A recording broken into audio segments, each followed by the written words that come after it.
Bienvenue. Glenn, le charme en personne. Tu as pu te libérer pour ma modeste petite soirée, alors? Je te connais trop pour savoir qu'il n'y a rien de modeste ni de petit chez toi, Owen. Oh, c'est ça qui te plaît, justement.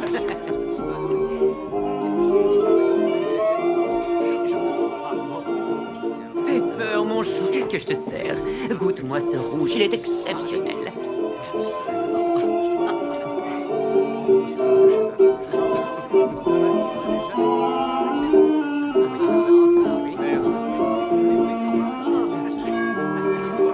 Entrez donc, c'est ouvert. Bonne continuation. Sois gentil, tu veux bien faire circuler les bouteilles?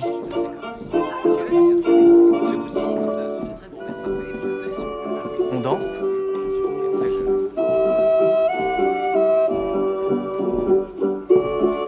Un voisin s'est plaint du bruit? On n'entend pratiquement rien. Je crois que cet appel concerne en fait un problème de mœurs. Vraisemblablement des outrages à la pudeur. Je vois. Nous sommes là pour des crimes contre nature, c'est ça? Vous savez, il y a plus d'un collègue qui serait ravi de pouvoir jeter ces gars-là en cellule. Alors que vous êtes plutôt quelqu'un de tolérant, si je comprends bien. J'aime à le penser, mais la loi est stricte. Quel sens y a-t-il à condamner une personne à cause de ce qu'elle fait dans son intimité? Nous ne sommes pas les gardiens de la morale. Je préfère des crimes dignes de ce nom. Je suis d'accord, cette affaire n'a rien de bien criminel, cela dit. C'est à nous de régler ça.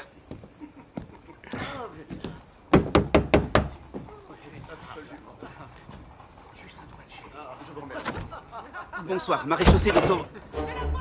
Allez-y, je fais le tour. Hey! Ouvrez cette porte!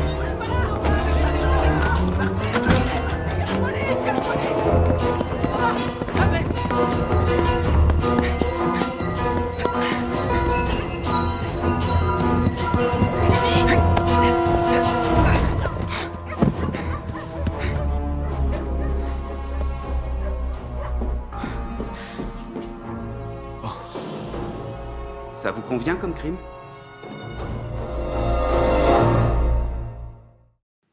La victime est un certain Owen Paxton, le propriétaire de la maison. Donc c'est lui qui donnait la réception de ce soir. Il est encore tôt ou sont les invités? Ils ont tous fui quand nous nous sommes présentés. Et il n'y avait que des hommes. Je vois. Content de vous revoir, Watts. C'était bien ces voyages? Oui, rien de tel que de quitter la vie citadine pendant quelque temps pour retrouver son emprunt. La blessure qu'il présente à la tête a la même forme que le socle de cette statue. Quand est-il mort? Crabtree et moi sommes arrivés pour interrompre les festivités à 9h40. Nous l'avons trouvé peu de temps après, seul. Le corps est chaud et il n'a pas encore de lividité. La mort remonte donc à moins de 2 heures. Entre 8h40 et 9h40. Regardez ça. Monsieur Paxton était un fervent philatéliste. Doit-on dire philatélisme ou philatélie? L'amour des timbres. Petit, je m'intéressais aussi à la philatèle. Celui-ci vient de Bavière. Oh, et là j'en vois un d'Australie. Notre homme faisait peut-être partie de l'association philatélique de Toronto. J'ignorais que ça existait. Vous me transmettrez vos conclusions au plus vite, mademoiselle Hart. Bien sûr, comme d'habitude. Murdoch, à mon avis, c'est une bagarre qui a mal tourné. Le coupable se trouve sans doute parmi les fêtards. Oui, malheureusement, il semble qu'ils aient tous pris la fuite avant que George ne découvre le cadavre. Un ou deux auraient très bien pu s'attarder. Si la réception avait lieu au rez-de-chaussée, rien ne dit que les invités aient eu connaissance de ce meurtre. Il y en a forcément un qui sait quelque chose. Il va falloir tous les retrouver. Monsieur Parker, veuillez rejoindre les agents en bas pour les aider à relever les empreintes sur tous les verres utilisés. Bien. Nous arriverons peut-être à identifier l'un des convives grâce à sa chaussure. Quant à ce vin, il n'est pas très courant. Je vais chercher qui l'a acheté. Si ça vous amuse, allez-y. Mais avant toute chose, ce serait peut-être une bonne idée de regarder ces photos de Paxton et de ses copains. Oh! C'est mon boucher. Oh! Hawaï!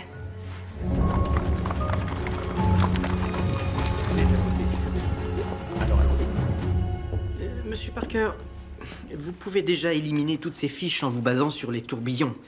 Vous ne faisiez pas de comparaison d'empreintes à l'agence Pinkerton? C'est une secrétaire qui s'en chargeait. Ah, vous verrez qu'il peut être très utile de se familiariser avec les subtilités des techniques d'identification. Nous avons un nouveau système de classification basé sur les tourbillons, les boucles et aussi les arches, ce qui augmente considérablement les chances de retrouver une personne dans notre fichier. Ce catalogue s'enrichit un peu plus chaque fois que nous y ajoutons de nouvelles empreintes. Donc je vais devoir comparer les empreintes qu'il y a sur ces verres avec toutes celles déjà recensées à Toronto? Jusqu'à trouver une correspondance. Georges vous le dira, c'est loin d'être aussi laborieux qu'il y paraît. Grâce à mon système. Georges va vous aider. En fait, monsieur, je me demandais si je ne devrais pas plutôt... J'ai découvert que monsieur Paxton était membre d'une association de philatélistes. Peut-être faudrait-il que j'assiste à une de leurs réunions afin d'en apprendre plus au sujet des timbres, au sujet de la victime. Bien sûr. Georges Inspecteur, Jack, la même chose que d'habitude? je suis là pour une enquête. C'est vous, n'est-ce pas? Avec le bras sur les épaules d'un dénommé Owen Paxton. C'est à quel sujet? Il a été tué. Si vous savez quelque chose, dites-le moi. Que s'est-il passé? C'est moi qui pose les questions. Quelle était la nature de vos relations avec Paxton? Nous étions de vieux amis depuis l'école. Et vous êtes restés proches? Que voulez-vous dire? Vous étiez au courant de ses inclinations? Ses inclinations? Ses penchants contre nature? Je préférais ne pas me mêler de tout ça. Étiez-vous à sa réception hier? Ce genre de choses n'est pas de mon goût, inspecteur Brackenreed. Je n'ai jamais participé à ces fêtes. Ce n'est pas de votre goût. Pourtant, vous avez posé avec lui et ses amis. On s'est croisés sur la plage. J'ai accepté par politesse, c'est la stricte vérité. Je vous assure. Bon, parfait. Alors c'est réglé. Où avez-vous passé la soirée d'hier, monsieur Walker? Honnêtement. J'étais chez moi.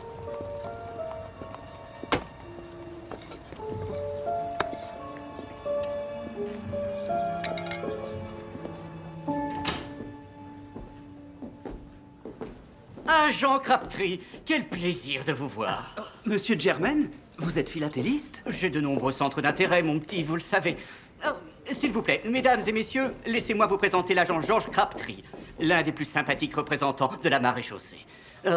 Il est sûrement ici au sujet de ce pauvre Owen. C'est bien cela, George? Oui. Ce fut pour nous tous un choc et une grande tristesse d'apprendre la mort dramatique de Monsieur Paxton.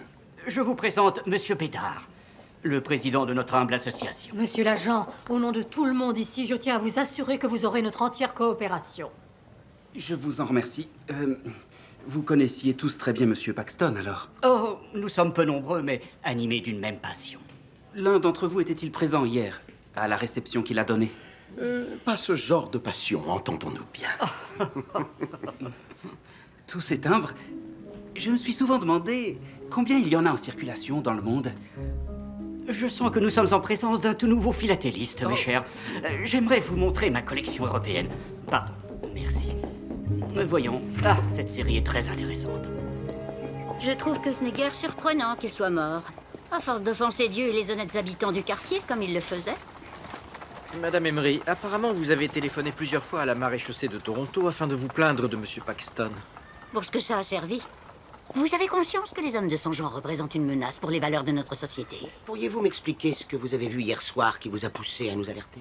Ce n'est pas moi qui vous ai appelé, inspecteur. Oh, je l'aurais fait volontiers. Mais il se trouve que j'étais à Parkdale, en train de dîner avec mon frère et son épouse. Madame, est-ce que vos voisins partageaient votre souhait de voir Monsieur Paxton déménager? Bien sûr. Est-il arrivé que l'un d'eux se dispute avec lui ou le menace physiquement? Ah. C'est Monsieur Paxton qui était connu des services de police. Vous comprenez, jeune homme?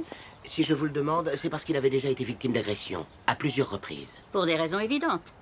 Il ne cachait même pas sa perversion. J'ai eu beau l'avertir, cela n'a eu aucun effet.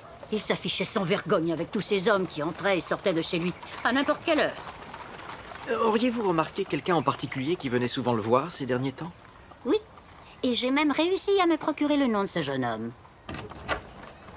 Désolé, je ne peux pas vous aider. Je ne connaissais pas cette personne. Monsieur Seaburn, nous avons un témoin qui vous a vu plusieurs fois arriver le soir chez Owen Paxton et en repartir le matin. Ce témoin fait sûrement erreur. Nous ne nous intéressons aucunement aux détails de votre vie privée. Nous enquêtons sur un meurtre. Vous n'avez pas coutume d'échanger vos noms, peut-être? C'est ça? Si je me retrouve mêlé à ça, je risque de perdre ma place. Nous cherchons simplement à découvrir qui a tué cet homme. Il avait demandé à notre imprimerie de lui fabriquer un catalogue. Je devais lui présenter les maquettes. Ça s'arrête là. Vous n'étiez pas invité à une fête chez lui hier soir? Non. Je ne sais rien de sa vie privée. Navré. Je vous l'avais dit, tous les mêmes. Ils ne veulent rien lâcher. De peur que ça leur coûte leur travail ou leur réputation. Ne commencez pas à les défendre, c'est la vie qu'ils ont choisie. Je vais voir le marchand de vin en espérant qu'il puisse nous donner une description du client qui lui a acheté cette fameuse bouteille. Monsieur Parker, j'espère que notre système de classification vous simplifie la tâche. Toujours pas de correspondance. Inspecteur, et si nous faisions le tour des endroits fréquentés par les invertis avec les photos qu'on a trouvées chez Paxton? J'y ai déjà envoyé quelques agents. Je suis certain que je pourrais aussi me rendre utile sur le terrain. Continuez. La réussite tient souvent à la persévérance, Monsieur Parker. C'est-à-dire que je suis plus doué pour interroger des témoins et je sens que là, je vais me mettre à loucher. Les employés d'hôtel sont aussi d'excellentes sources d'informations. Poste numéro 4. Merci. C'était la voisine d'Owen Paxton. Elle dit qu'elle vient de voir quelqu'un s'introduire chez lui. Bon, suivez-moi.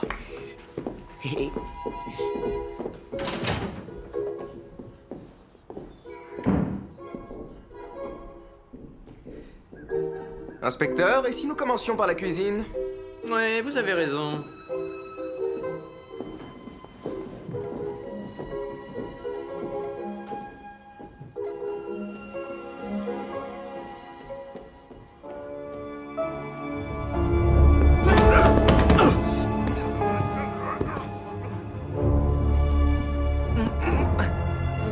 Inspecteur Scott?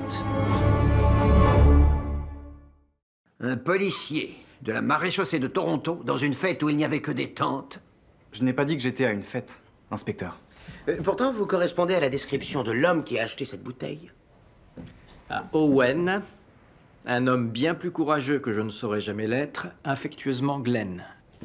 La victime et vous étiez très proches. Nous étions bons amis, oui. Donnez-nous l'identité des autres invités de cette soirée. Je crains que leur nom ne m'échappe.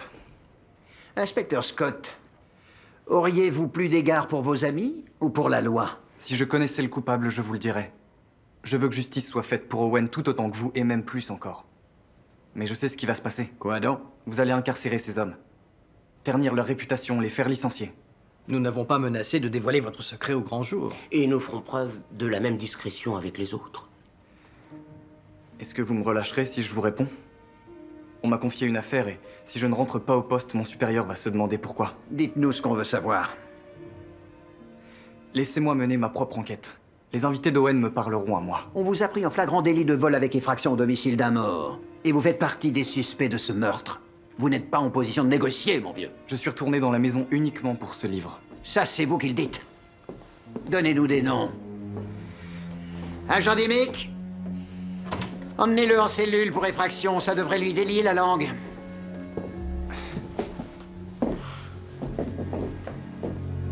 Je ne crois pas que ça va marcher. Si nous l'inculpons officiellement, c'en sera fini de sa réputation et de sa carrière. Cet homosexuel est un fléau pour toute la maréchaussée. Peut-être. Mais s'il sait qu'il n'a plus aucune chance de sauver les apparences, alors il ne voudra jamais coopérer. Tant pis.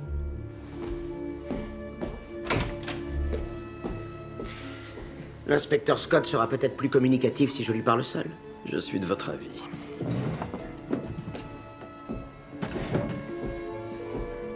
Monsieur, bonne nouvelle. Je vous écoute, George. J'ai retrouvé des timbres de mon enfance. Je n'étais pas sûr de les avoir gardés. En fait, ils étaient dans une boîte avec d'autres souvenirs. Et quel est le rapport avec Monsieur Paxton?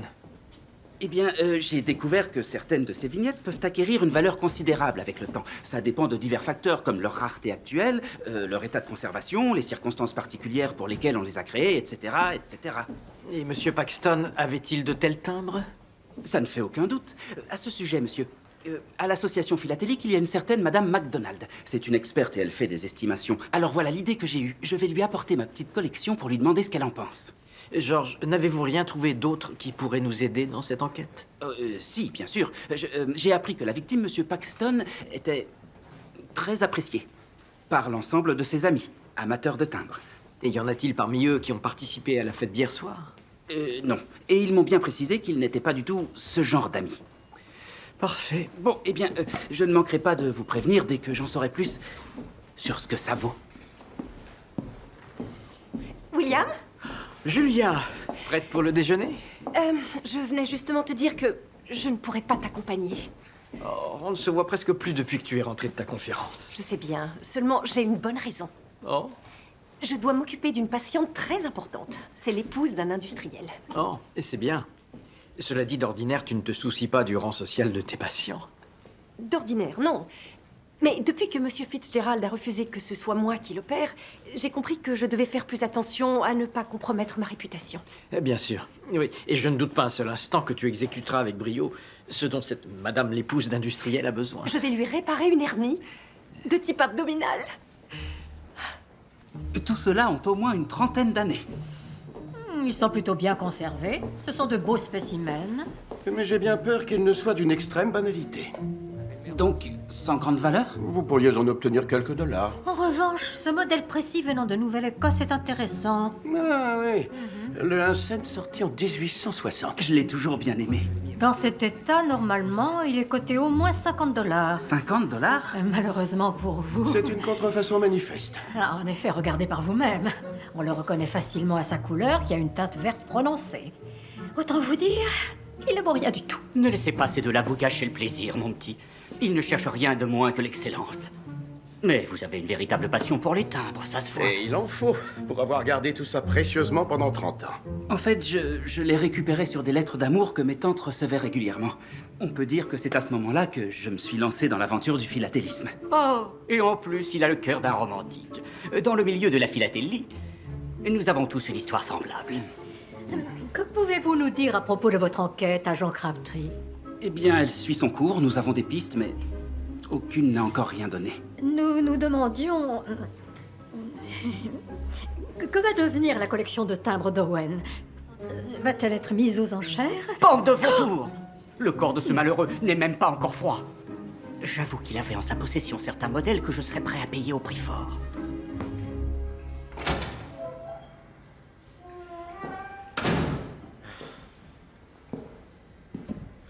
Je suis vraiment navré pour mon supérieur. Non, c'est ma faute. J'ai eu tort de retourner chez Owen, mais je savais que vous rechercheriez ses amis. Bonne déduction. Et vous savez de qui il s'agit?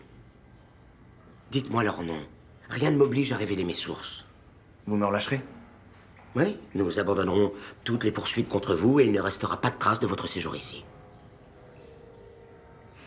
J'ai du mal à vous comprendre. L'un de ces hommes a tué votre ami. Quand bien même je penserais que c'est le cas, je ne vois pas qui ça peut être. Suivez votre intuition. Pour que ceux que je nommerai se retrouvent à ma place, je ne pourrais pas me le pardonner.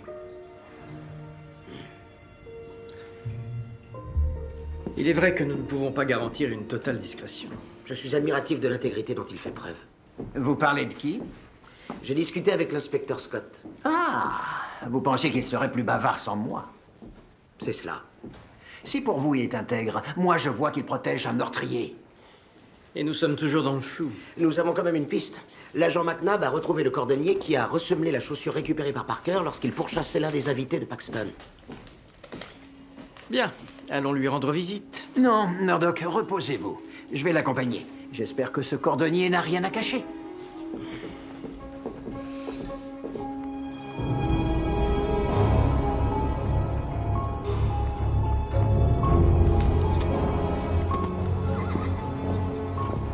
Il semblerait que vous ayez perdu une chaussure, Monsieur Walker. Fermez la boutique, Jack. On vous emmène au poste.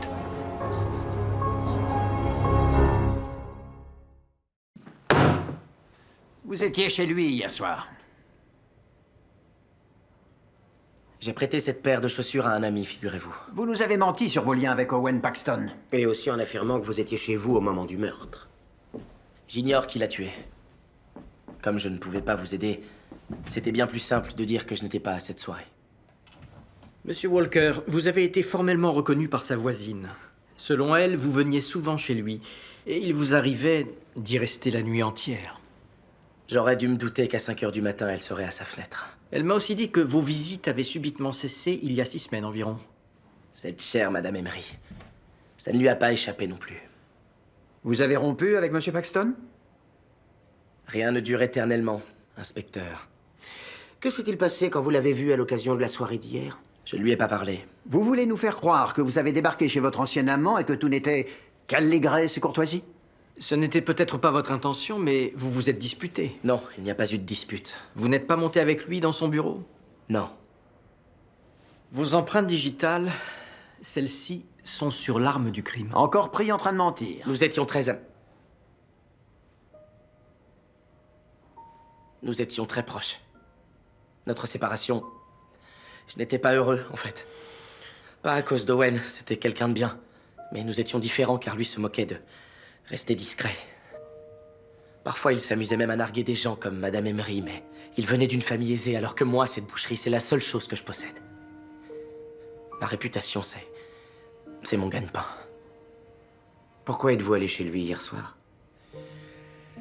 J'avais bu de l'alcool. Je savais qu'il donnait une réception. Je pense aussi que j'en avais assez de pleurer sur mon sort. Pour quelle raison êtes-vous monté dans son bureau? Je voulais m'expliquer avec lui une fois pour toutes. De quelle façon? Sûrement pas en lui fracassant le crâne. Nous n'avons jamais dit comment M. Paxton avait été tué. Je sais ce qui s'est passé parce que c'est moi qui l'ai trouvé. J'ai vu le sang sur sa tête et sur la statue. Vous nous avez menti dès le départ et vous continuez? Non, écoutez. Je me suis agenouillé près de lui et j'ai pris son pouls. Il avait cessé de respirer. Il n'y avait rien à faire. Il était déjà mort. Je suis resté un peu avec lui, puis quelqu'un a crié « Police !» Alors je me suis enfui. Vous étiez brouillé avec le défunt? Et vous avouez qu'au moment de son meurtre, vous étiez chez lui? Tout comme beaucoup d'invités. Les réceptions d'Owen étaient très prisées. Il avait réussi à faire de sa maison un lieu sûr. Pour les hommes comme nous. Il refuse de nous donner d'autres suspects? Eh bien qu'on le pende! Des empreintes seules ne suffiront pas à obtenir une condamnation. Il allait souvent là-bas, il a pu toucher la statue un autre jour. Je n'y crois pas. Il avait un mobile, aucun jury ne la quittera. Monsieur, pour moi, il est innocent. Plaît-il? Son histoire est crédible. On ne peut pas nier les preuves. Conduisez-le en cellule. Oh, Georges, vous vous êtes renseigné sur les amis philatélistes de la victime? Qu'avez-vous appris? Je crois bien qu'il se moque de la vie privée de M. Paxton et il se demande surtout qui va hériter de sa collection de timbres maintenant qu'il est mort. Intéressant. Est-ce que cette collection a de la valeur? Certaines de ces pièces seraient très convoitées, avec des cotes pouvant atteindre plusieurs centaines de dollars. Pour un timbre, vous imaginez? Il faut suivre la piste de l'argent.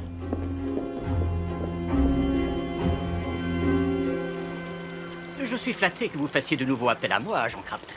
Auriez-vous l'obligeance de me présenter vos hypothèses concernant ce crime? Eh bien, ces albums de timbres étaient sur le bureau de M. Paxton quand on a découvert son corps. Nous pensons qu'une personne a tenté de lui voler l'un de ses exemplaires les plus précieux. Et qu'elle a tué M. Paxton quand il l'a prise la main dans le sac. Nous espérions que vous pourriez nous dire s'il manque des pièces dans sa collection. C'était un philatéliste très méticuleux. Je lui avais moi-même acheté un magnifique Macon de Géorgie il n'y a pas si longtemps. Il avait sans doute l'œil le plus affûté au sein de notre petite association. Mais n'allez pas répéter ça, Madame MacDonald, surtout. Cela restera entre nous, bien sûr. Owen fut le premier dans tout Toronto à se procurer un Greenwood de Virginie, par exemple, lors d'un voyage à New York il y a quelques années. Un spécimen d'une grande rareté. Oh, il devrait être dans son album des Amériques. Monsieur Bédard et lui se livraient à une redoutable concurrence pour enrichir leur collection hawaïenne. En toute amitié. Laissez-moi vous montrer son Brattleboro non oblitéré.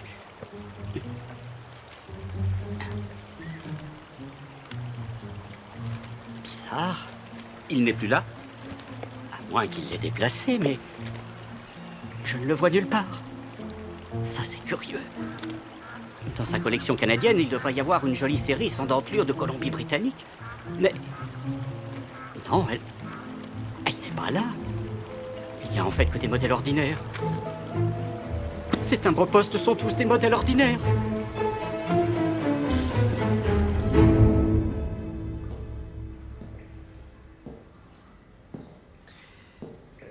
Que savez-vous de la collection de timbres de M. Paxton?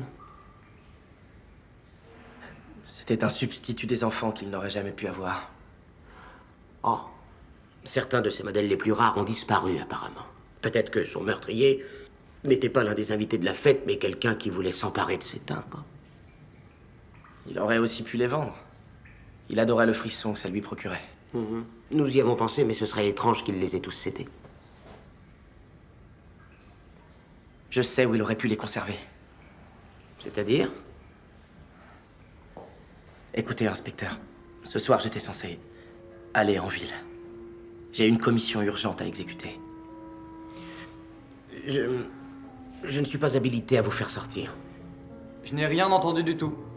Emmenez-moi chez Owen. Je vous montrerai où sont les timbres si vous acceptez de me laisser ensuite 1 heure seule pour m'acquitter de cette commission. Pour vous évader, vous voulez dire? Non, je reviendrai. Je vous le promets.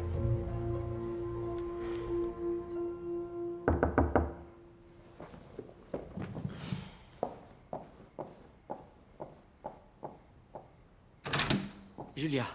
Docteur Dixon? Navré de vous déranger.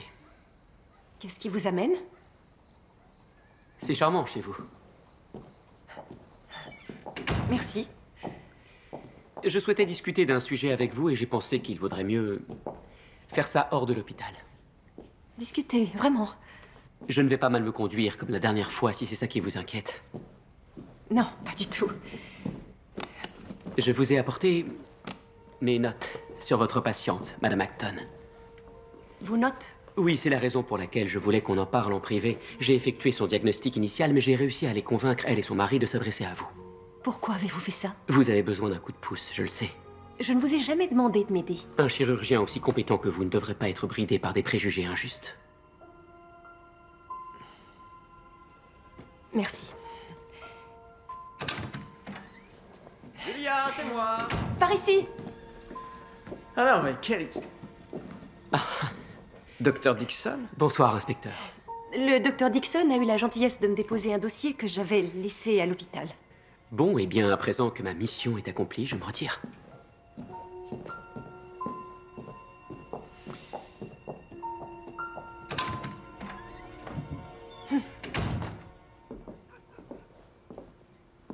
Owen avait un tas de choses qu'il valait mieux ne pas laisser à la vue de tout le monde. Je trouve ça risqué de laisser les objets de valeur là-dedans. C'est ce que je lui ai dit, mais on ne fait pas de feu en été.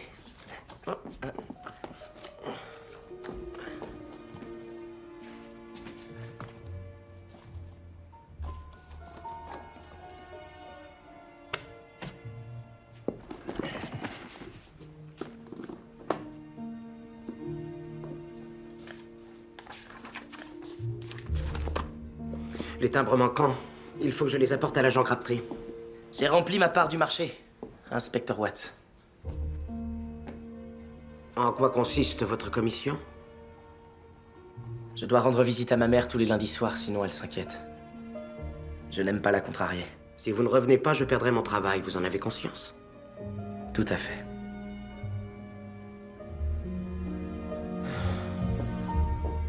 Agent Crabtree? Vous avez du nouveau? Monsieur Walker savait où la victime conservait ses objets précieux. Vous avez retrouvé les timbres? Je vous laisse les inspecter.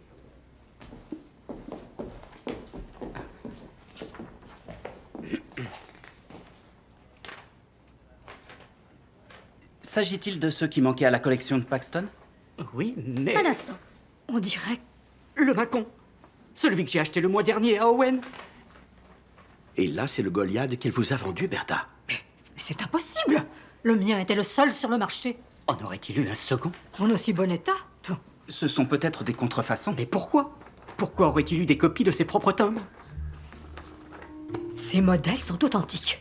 Dans ce cas, vous avez peut-être accidentellement acheté des faux. Non, impossible. Nous aurions remarqué aussitôt l'escroquerie. Et Owen le savait. Il n'aurait jamais osé. Tenez, voilà mon Macon.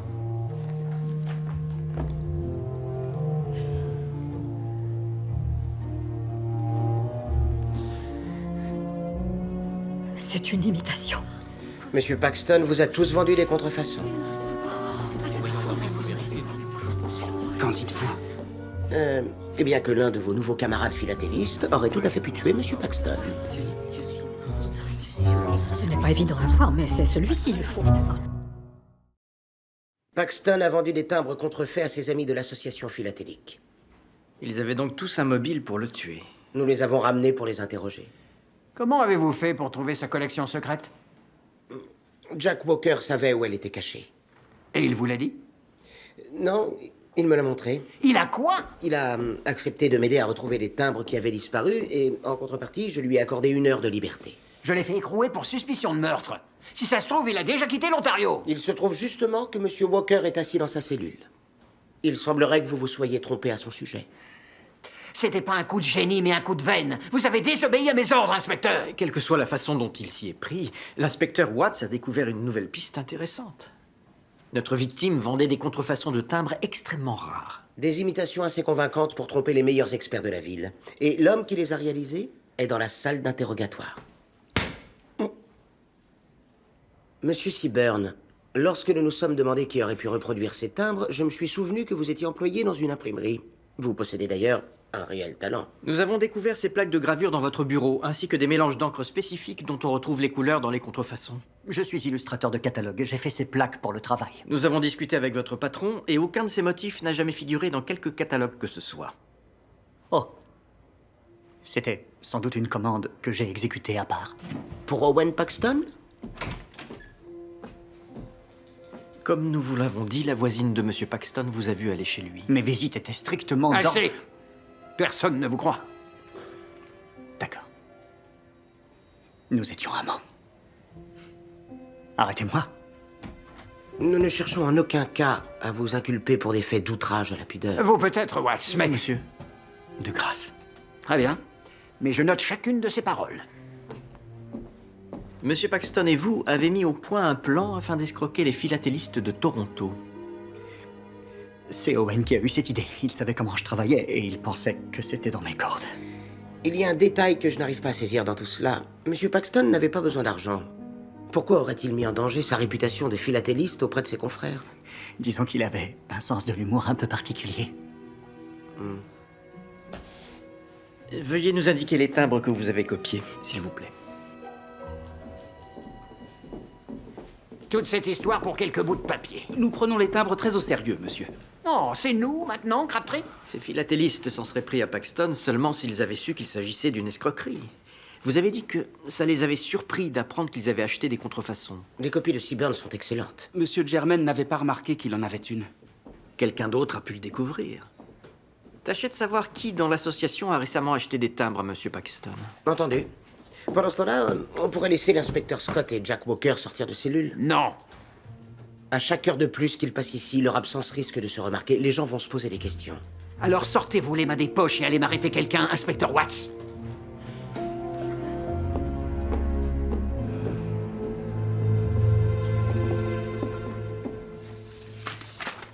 Il y a donc là tous ceux qui, à votre connaissance, ont acheté des timbres à Paxton au cours des 2 derniers mois.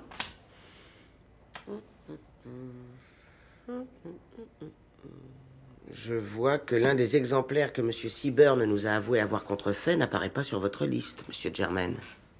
Ah. C'est le Moldave. Je n'ai pas ouï dire qu'il était proposé à la vente. S'il avait été mis à prix, qui aurait voulu s'en porter acquéreur? Tout le monde. Le Moldave serait la pièce maîtresse de n'importe quel album. Je croyais que votre collection européenne était sans pareil. Oui, elle est unique en son genre. Est-ce que vous vouliez ce timbre, M. Germain? Devrais-je en déduire que vos soupçons se portent sur moi? Je n'ai pas acheté le Moldave. M. Seaburn nous a expliqué qu'il avait été mis en vente il y a 3 semaines. Vous n'avez pas fait d'offre? Ne me regardez pas avec cet air accusateur, Georges. C'est insoutenable. Pourquoi n'avez-vous pas fait d'offre, M. Germain? Très bien. Vous m'avez démasqué. Oh, Monsieur Germain! Donc vous avez bien acheté le Moldave, et quand vous avez compris votre erreur, vous êtes allé voir Monsieur Paxton. Pour l'amour du ciel, je ne suis pas un meurtrier, inspecteur. Je crains de ne pas comprendre, alors.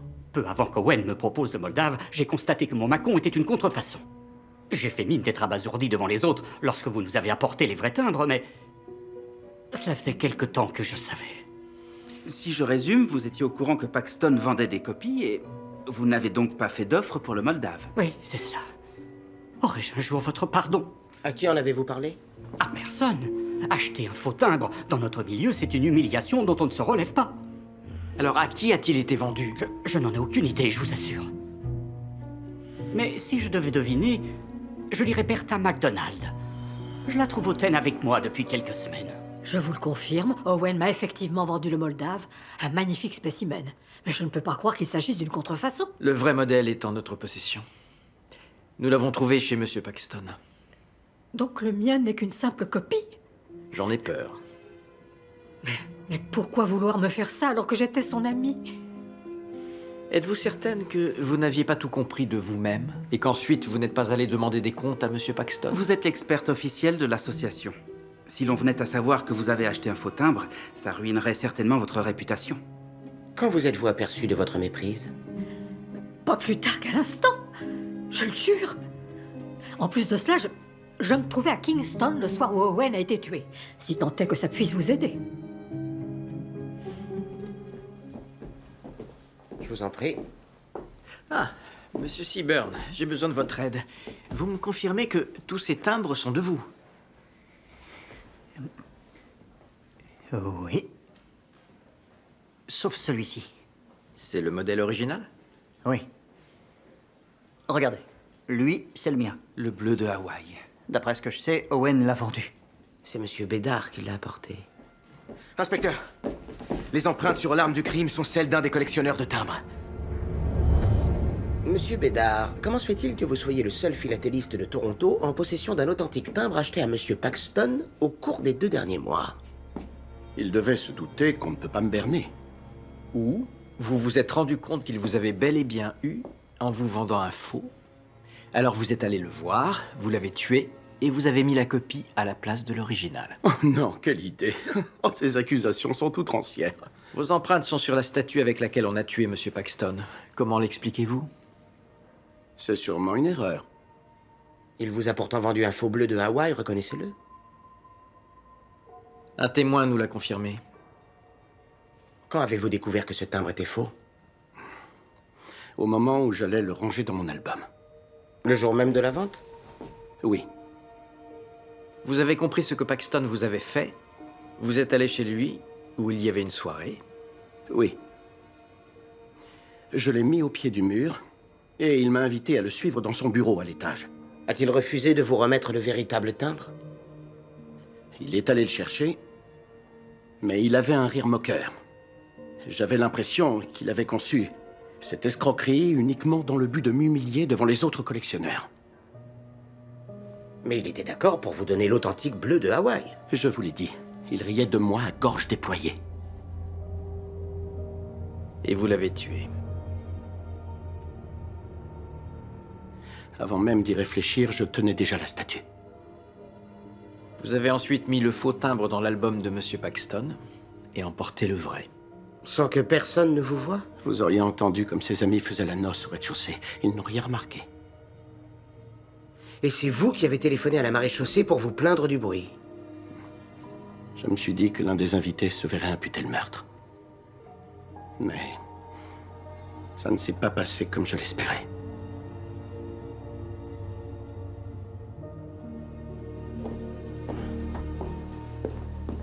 J'ai appris que vous aviez arrêté l'assassin d'Owen.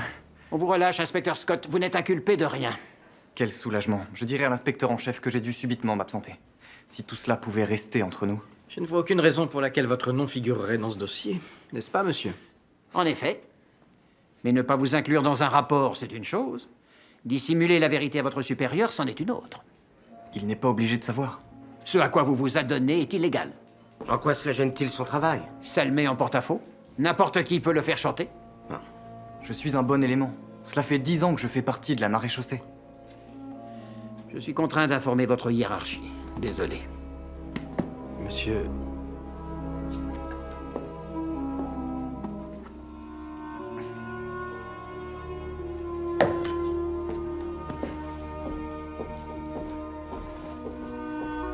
Vous auriez pu fermer les yeux. Ce n'est pas comme si ça ne nous était jamais arrivé. Si quelqu'un le démasquait, nous pourrions tous les trois être révoqués.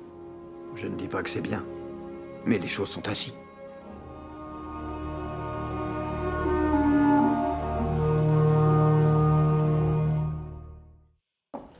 Julia, comment s'est passée l'opération de Madame Acton? J'espère que mes notes vous ont servi. Absolument. Merci, c'était très aimable à vous. De rien. Cela dit, à l'avenir, il serait préférable que vous m'appeliez uniquement Dr. Ogden.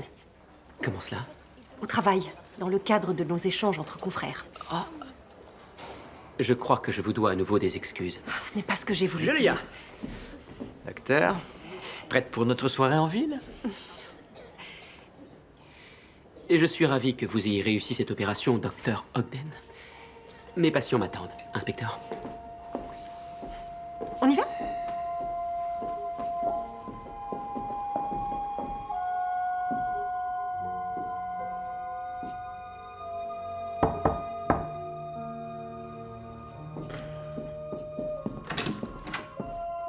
Inspecteur Watts? Monsieur Walker, je voulais vous remercier pour votre coopération dans l'enquête. Vous avez joué un rôle déterminant dans l'arrestation du tueur de Monsieur Paxton. Tant mieux.